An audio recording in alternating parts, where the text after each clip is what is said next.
What is up, you savages? This is the Protect Your Neck Podcast. I'm your host, Dan Tom. And this is work you can find over at MMAJunkie.com. But on this here program, the Protect Your Neck Podcast, we break down high-level MMA. That's what we're going to do here tonight. Whenever you're listening to this, hopefully it's before the fight. It is being recorded just after the weigh-ins on Friday morning. So it'll be up over 24 hours before the event starts.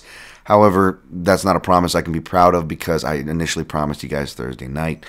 But as normal listeners of this podcast know, I have incredible. If I didn't have bad luck, I'd have no luck at all.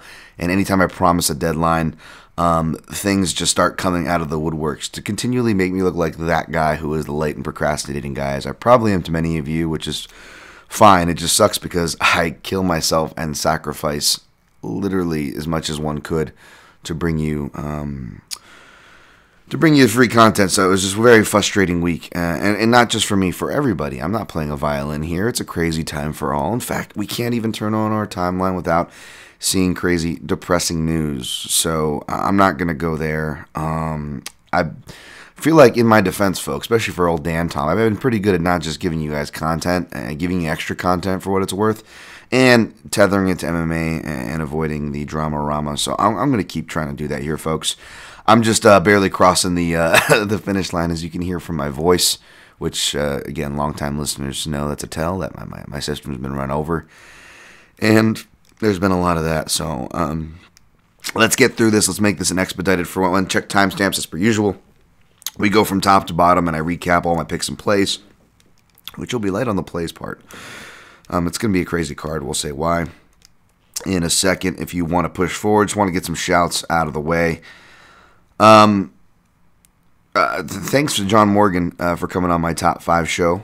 We did top 5 Strikeforce fights. That was a blast. It was long overdue to get John on. John's awesome. So is his podcast, MMA Roadshow. Go support him and his Patreon, as well as my other colleagues' Patreons. Triple G Show goes in George there. Look at me giving shouts. Speaking of shouts, it's tough, when people like me who have little to give or gain and pretty much nobodies, which is fine. But I still make sure to give people the shouts that they're due, even though I'm not an actual journalist. And then you see actual journalists like talking about John Morgan's story with John Bones Jones and somehow not mentioning or crediting John, coincidentally enough. Same journalist may or may not have credited my dude James Lynch. So instead of being negative and throwing shade, I just want to give these people an extra shout. As far as James Lynch goes, you guys know he is one of the best journalists out there, and you should follow him at Lynch on Sports and subscribe to his channel, his YouTube channels, I should say, both his and the Scores. Good stuff over there. Thanks to Mike Pendleton. Speaking of, here's an up and coming cat here at MP2310. I've known Mike for a while though, and he's been a listener to this show for a while. Been on his program before, at least an older iteration. So it was great to rejoin Mike this week. If you listen to his program, you actually got some early previews of my feels this week. So shouts to Mike, and also shouts to the Verbal Tap Podcast at Verbal Tapcast. These guys have been around for a minute too. You should definitely subscribe to their show. They were kind enough to bring me on to talk some NBA and whatnot, which was fun. Thank you guys as well for checking out the NBA article and, taking it for the fun that it was, not taking it literally. Like, yes, basketball players are literally going to come in, to MMA and wash it out, says the guy who's actually an analyst, says the actual guy who's an analyst, whose analysts are not one of the most loudest, no matter how much it's pissed off people who I like.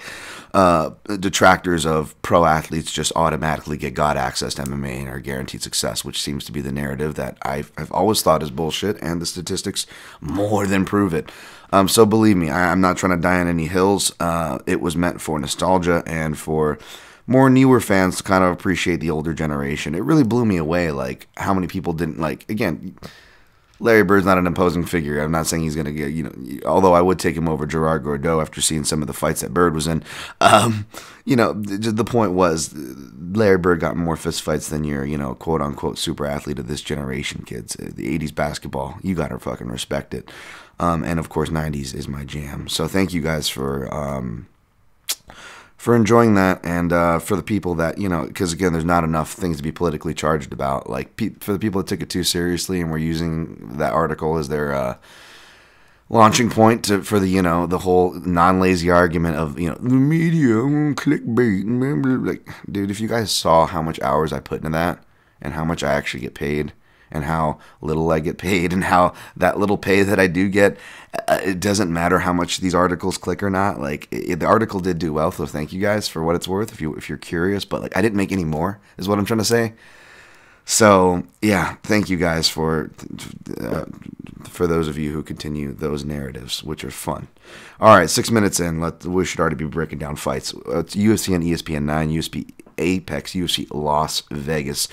Headlined by Tyron Woodley, who's your favorite, -170. Gilbert Burns, +150. Oh, man, my highs are off today. My voice sucks. That's another thing that sucks about not taking care of your health. Yeah, anyway, so apologies for the names that I want to hit for you guys, but I won't. If I miss anything on this, I got an in-depth breakdown on Junkie, but basically, Woodley's your deserved favorite. We shouldn't be surprised if he knocks out Burns with a right hand or pieces him up with some leg kicks, because right hands and leg kicks have traditionally been what have hit Burns the most. Albeit he's improved his defensive awareness in general, from his distancing to showing some tendencies to check in recent fights. But more importantly, as far as the leg kicks are concerned, parlaying the leg kick opportunities into takedowns as far as the leg kicks that are thrown his way. Of course, Gilbert Burns can throw some mean leg kicks himself, lest we not forget. And I don't think people should be judging Woodley too hard off the Usman fight, although, like I was telling my man Mike Pendleton, Usman going and washing Covington didn't make that narrative any, harder to swallow as far as recency bias goes on judging someone off their last performance. So yeah, it's easy to be low on Woodley, but no, that is not why I'm picking against him. And not even that he's 38 years old, which is borderline even for an athlete at his level, right? Because you got to include wrestling miles as well as fight miles here. And wrestling miles are not as gentle as the jiu-jitsu miles, right? But still, that's actually not even the reason why I'm picking against him either. It's just essentially, mainly it's been durable pressuring grapplers. That's been Woodley's kryptonite. Minus the durability, Gilbert Burns fits that, because we don't know how durable Gilbert Burns is, much less at this weight class. He's been hurt before. He's been stopped at lightweight by former featherweights. Now, granted, Dan Hooker looks like he's a damn welterweight, and he's talented, and he's proving his worth. So that loss didn't age terribly, but even besides that, it's not that, Gilbert hasn't been discouraged or hit hard before. Now, he's grown a lot since those fights, and he's been hit hard a lot and taken a lot, both at lightweight and welterweight since those mentioned fights. So we don't know where Burns is at, so you can't write him off in that department. But even me, someone who's picking and making the argument for Burns, I'm not going to sit here and pretend that he fits that bill of spades. Like, Woodley could certainly ice him, and we shouldn't be surprised at that. However, not just the improved stand-up, but the pressure in general. But for me, it's the cage and the clinch. The small cage, I believe it's Fightnomics. I'm just like throwing shade at people not giving people proper credit, so I don't want to do the same thing. So I believe it's Fightnomics Reed. Reed Kuntz, I think you can go follow him on Twitter. He's got a book on it. I never really checked it out, to be honest. I know it's like a big shame. Like, I'm familiar with a lot of the outlying stats from it and whatnot, but I've never like cracked it open. And it's not shitting on him or his books. I'm just, I'm more of, stats are somewhat of a guideline. I don't really work too heavily off them. And nothing wrong with being a numbers guy, folks. Nothing wrong with that. Just as I've made the argument, and the sport is arguably proven, numbers aren't as valuable, and that's just a fact. They're very important. We should use them. Nothing wrong with using them. Nothing wrong with you use them. But it's just one of those things we got to remember. Just like when the sky may be blue in normal life, but MMA is not normal life for people. Just like it's not hating on professional football players, but just like that example, just because they're great athletes doesn't guarantee them success. MMA is a completely different world. So yeah, but yeah, the small cage, I do agree with that though, because it's just common sense. It's going to force more exchanges, and more exchanges means more action, whether you're standing or on the floor. Not really hard to get behind that argument.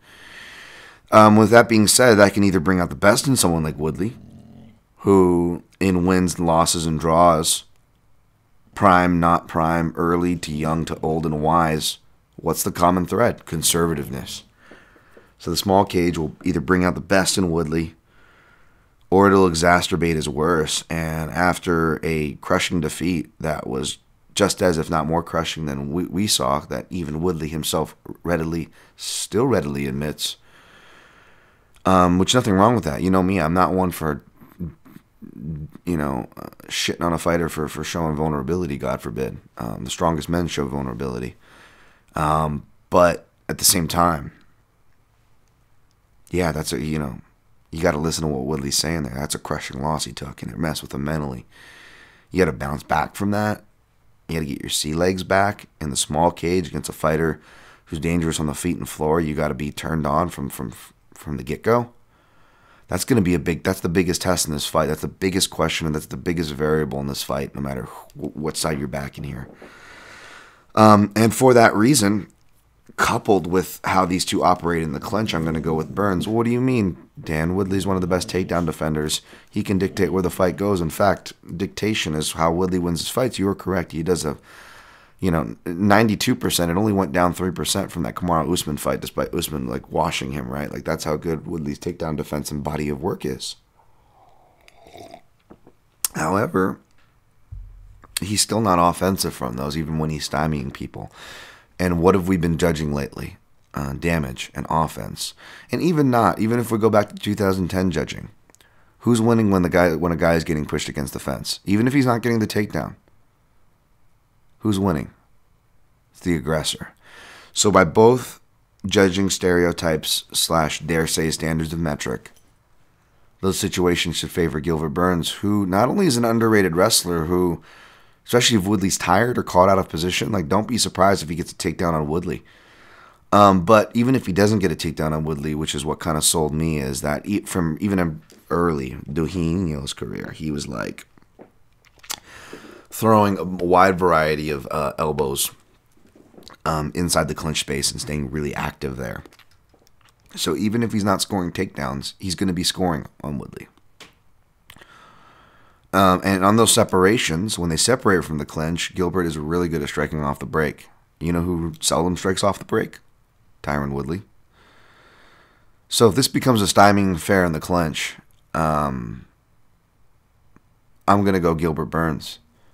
Unless Woodley's able to knock him out in the first, he's going to have to play a veteran-savvy game. He's going to have to bring that same cardio tank that he had with that Damian Maia fight, which was kind of the unspoken question mark / impressive thing about his performance in that one. For performance, he was obviously getting shit on, but that was impressive with one good arm, able to defend that many takedowns and show that energy management without tiring or slowing. Granted, it wasn't the most arduous pace. Gilbert Burns is going to bring a bigger variety of takedowns, albeit he's not as big of a man as Maia. And he's going to bring a bigger variety of offense to worry about, which will be taxing Woodley's systems. So we'll see if Woodley's able to have his sea legs right away. Then, like I said in the breakdown, it's going to be a hard uphill fight. But I like Gilbert Burns. I like his activity. I like the fact that he's already fought in the kind of pandemic era. He's probably fought in the smaller cages and in smaller shows, whereas Woodley's always kind of been in bigger shows. I don't think he's probably even been in the small cage once in his UFC career, much less without no audience. Now he's going up against the same team that just washed him. All that homework is freshly in the minds of Coach Henry Hooft and training partner Kamaru Usman. I'll take a shot on the dog here. I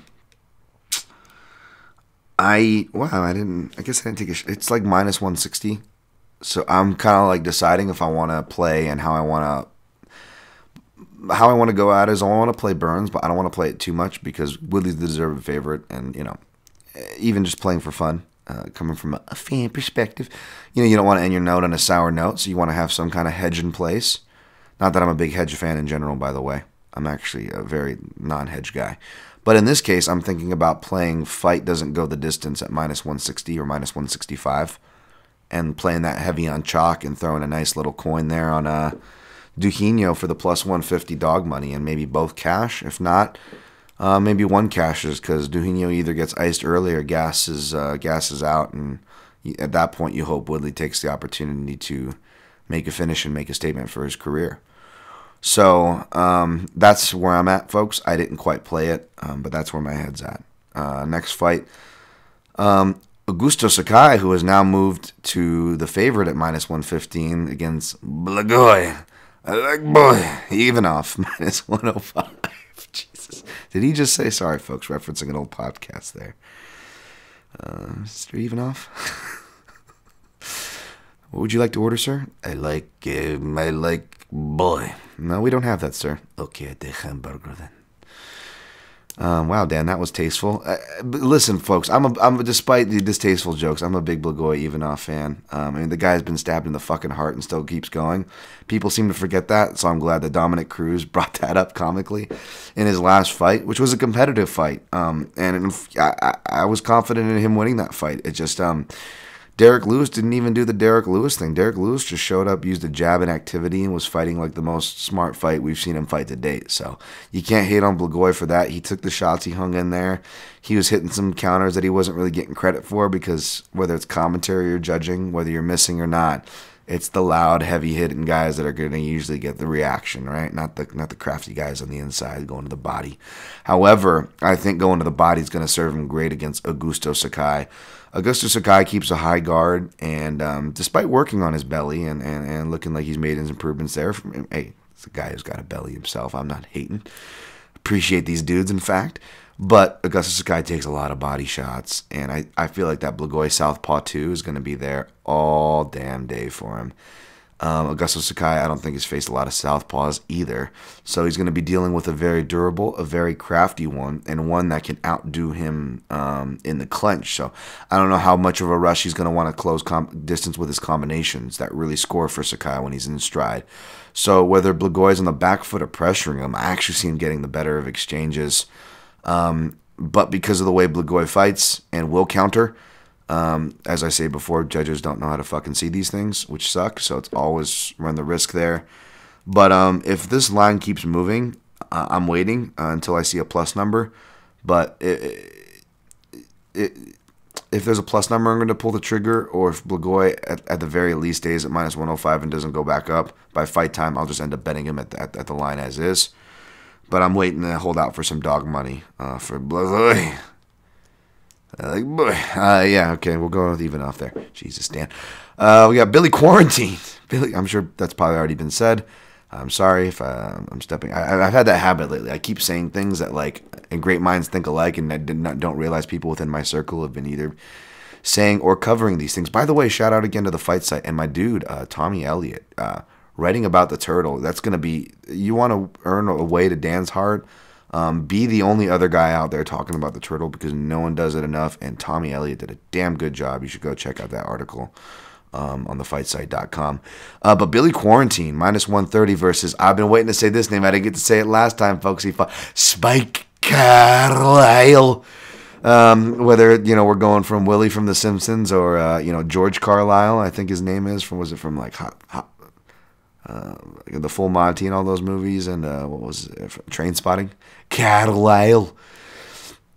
Dude, this is tough. This is tough, man. This was on my avoid list, dog or pass. Then I ended up taking a prop that's going to contradict all those things, albeit it doesn't contradict my pick because I'm going with Billy Quarantillo here. I'm biased towards certain styles and, guys that are maybe a little bit of slow starter, but they're kind of technical and jacks of all trades. They can do it everywhere, and they can do really technical things that aren't really highlighted or they don't get credit for. I really like Billy Quarantillo here. He looks ready, but so does Spike Carlisle. Coming from San Diego. Was this guy doing the butthole tanning for power? I mean, dude, you can't underestimate a guy who's doing that. I mean, he's got to be carrying some extra HP with him in there, right? And he's the alpha ginger. But no, this guy's judo, wrestling, jiu-jitsu. Is really good on the ground. So, unless he's tired, Billy Quarantine is going to have to get him tired to be able to finish him there, in my opinion. Carlisle's also going to have the wrestling and clinch advantage, being his judo and more powerful wrestling. Quarantillo has these I'm not saying it to be like dismissive. I'm saying cute because they're cute. These cute little takedown entries he does, but I don't know how well they're going to work on a Spike Carlisle. That being said, I do believe Quarantillo is the more well-versed fighter with the better tank. And it's weird because Carlisle has gone to the third round sometimes and looked like he's had energy.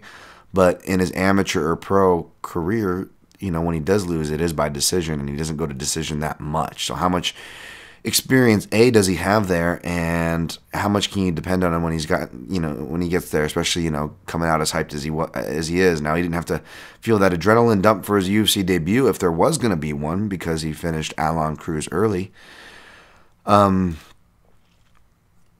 But he could very well be competitive the whole time and win a decision. So I say that because I want to be careful about giving the general read, which I feel is going to be the general read on this card. I don't know if it is. It is for me, folks, which is Carlisle early. Something opportunistic. He's going to have to catch Billy Quarantillo in that slow start. But if he doesn't finish him, that's where Billy Quarantillo can work his way back into the fight. That's where there will be, percentage-wise, the highest hopes of a drop-off for a Carlisle. And that's where, obviously, Quarantine does his best work in round 2.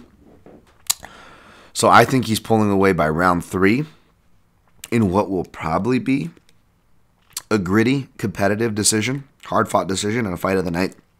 I think the real bet is this one to get fight of the night, folks.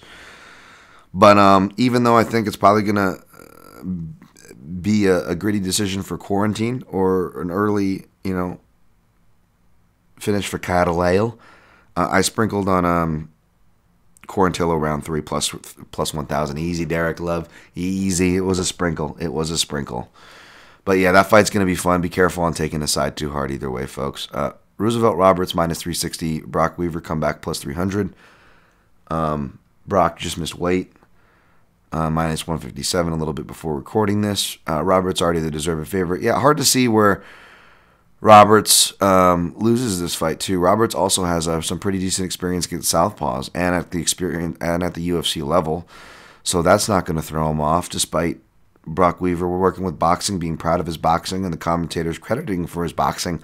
I would argue his clinch and jiu-jitsu is his strong points. I want to say Brock Weaver, I don't have those stats in front of me, is a Brazilian jiu-jitsu brown belt. And can hold his own there. I don't know if Roberts is going to get the finish there on him. I could see him outworking him there. Maybe, Quarantillo style, getting it done late.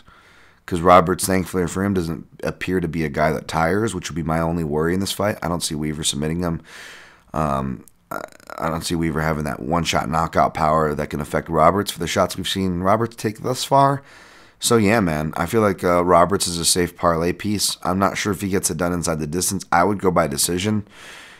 In fact, that over, if it was a little lower than minus 175 at 2.5, I might take that for an angle or suggest that for an angle on this fight, folks.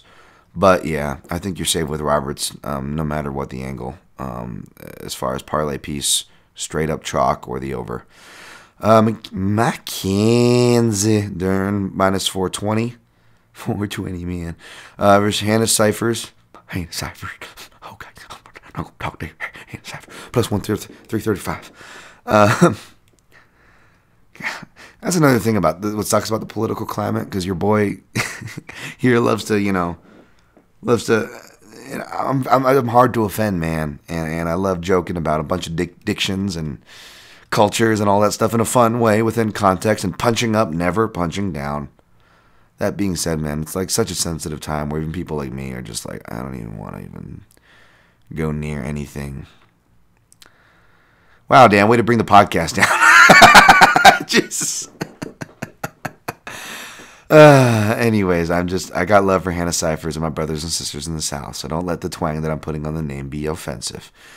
Hannah Cyphers is a tough girl, plus 335. She's tough in the clinch, but she can also take beatings in the clinch, and I feel like that Mackenzie, she won't be facing the same striking footwork prowess as Amanda Ribas. More importantly, someone with the judo and jiu-jitsu prowess to scare her off from her strength like Amanda Ribas. So I think Mackenzie goes for it. She's shown that the weight problems are in the past. And yeah, so I think Dern gets it. I don't know about playing minus 130 for a submission chalk or minus 420, man. straight up, so I'm staying away from that one. But the pick is Dern. Antonina Shevchenko versus Caitlin Chookagian. Shevchenko, your favorite, at a respectable minus 130. They're still giving Chook plus 110. Shouts to y'all like Smoogie there, who are on the Chook train. Odds makers are giving her respect despite what is a poor showing in a style that is stereotyped slash, as the tennis player style, the key eye, the all key no eye, as far as making impact goes. But I've always got love for Chookagian, and she's got the karate background. Because of the Mark Henry contingent. By the way, I tweeted who would be our Mickey of today, and I don't really have one that I think we can get behind because MMA probably is too young. We got a lot of great submissions. I think Ray Longo is a really good one and a popular one, but I'm surprised Mark Henry didn't get more. You got to be misogynistic though. Like that was the thing. Like picturing all these like coaches who I admire.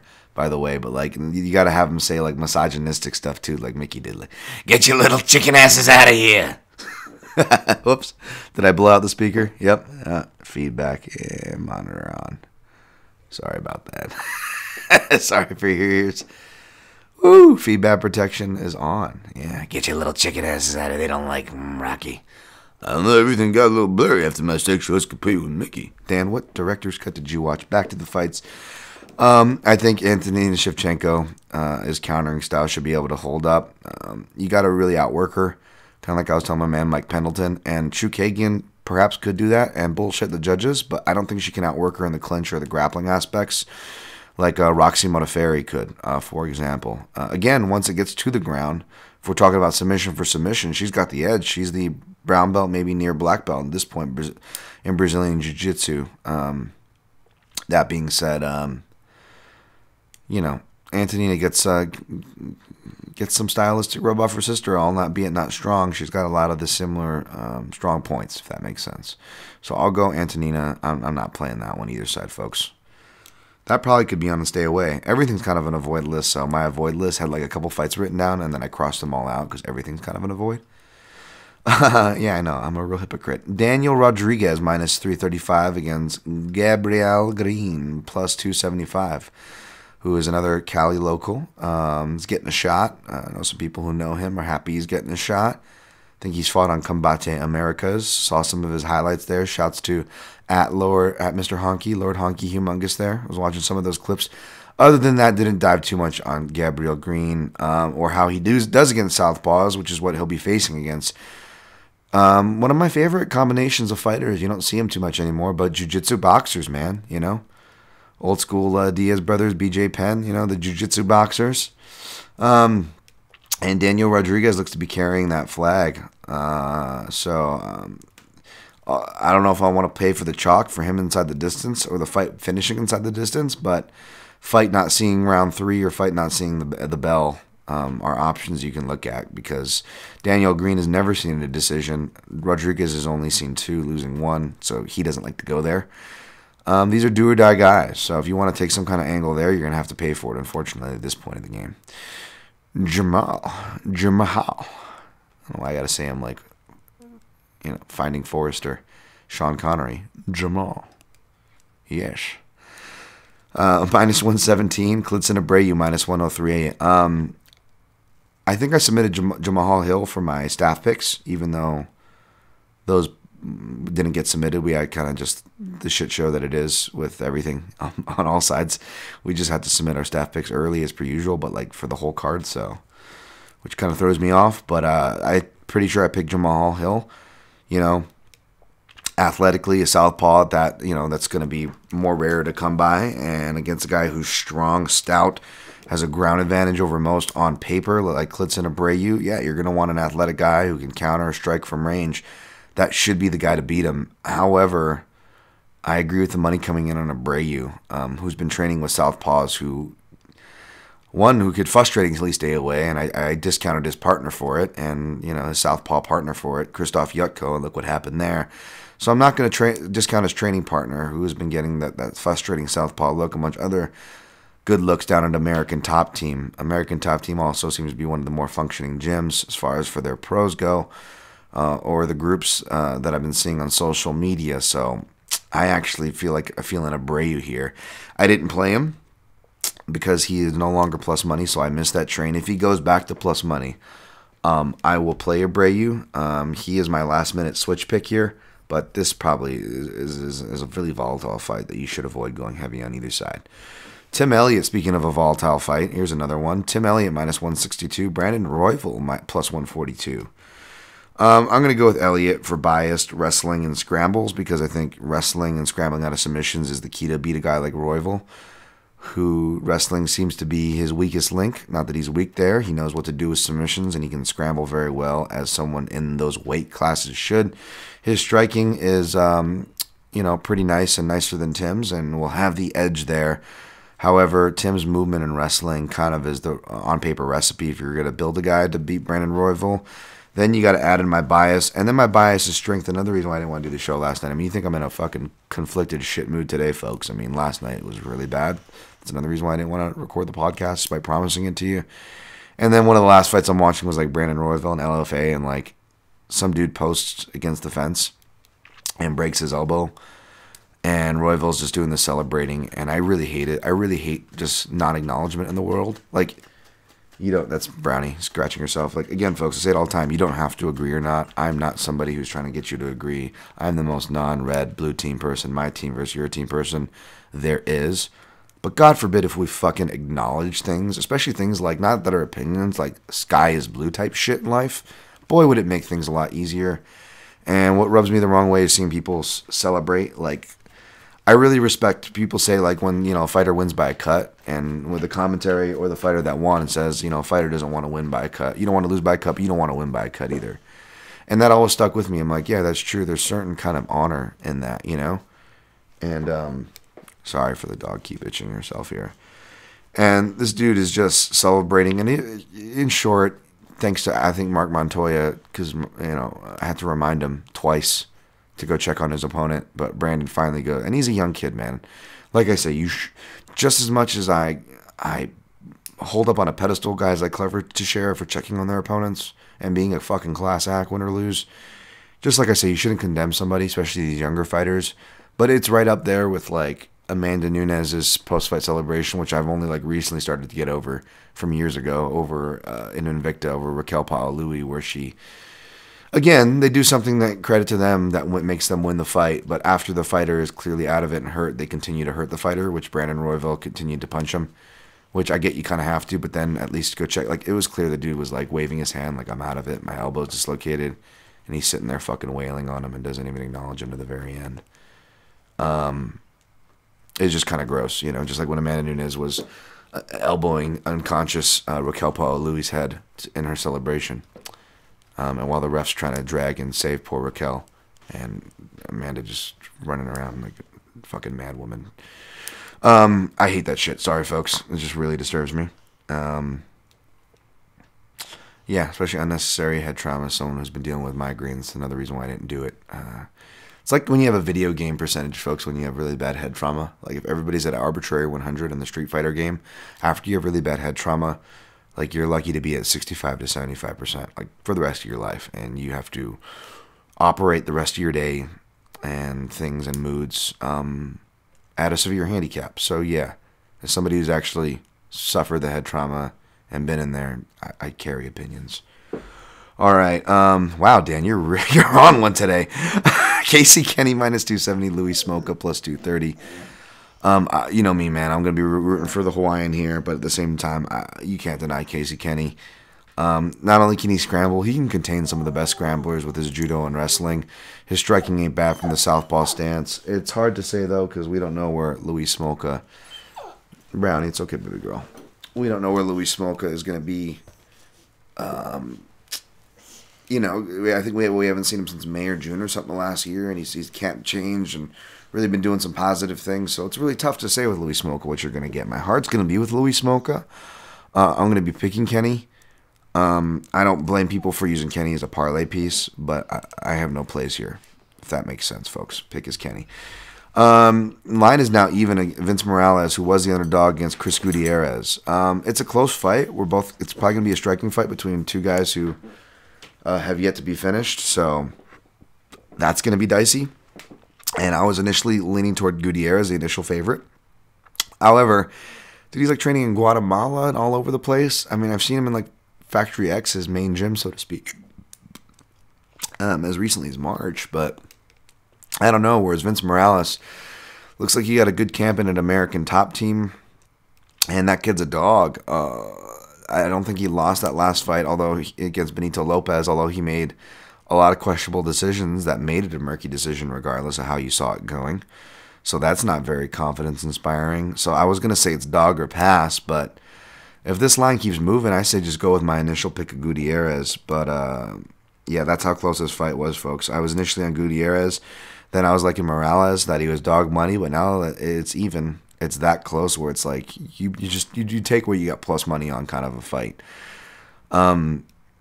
I'll take Gutierrez for more the I'll backtrack back to my original pick for Gutierrez for more leg kicks, which Vince Morales is going to have to show that he's adjusted.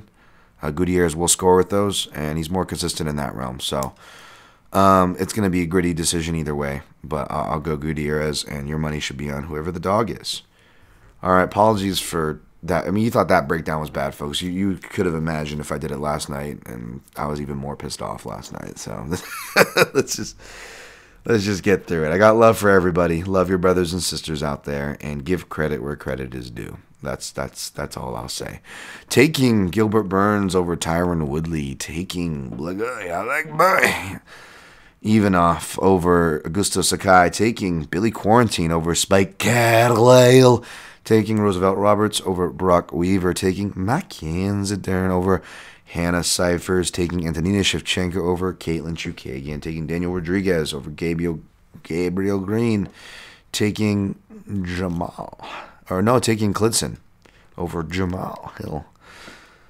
Taking Tim Elliott over Brandon Royval, who I'm sure will mature and is a nice kid. I'm not trying to character assassinate the poor kid. Taking Casey Kenny over Luis Smolka. Hearts with you, Hawaii. Taking Chris Gutierrez over Vince Morales. Roberts and Kenny make for nice parlay pieces, although I haven't played anything. Waiting for Abreu and Ivanov to dip to dog money before I jump off those freaking cliffs. Speaking of cliffs, I did sprinkle a little bit on Billy Quarantine, round 3 plus 1,000. But really, most things are avoids or dogs or pass. Really, for most of this card can be said that. Thank you guys. I'm sorry if I came off like a CUNT. I really appreciate you guys. I really hope you guys are doing well. I'm not trying to play my violin here. Hopefully my shit attitude didn't rub off. And hopefully you guys can have a great weekend.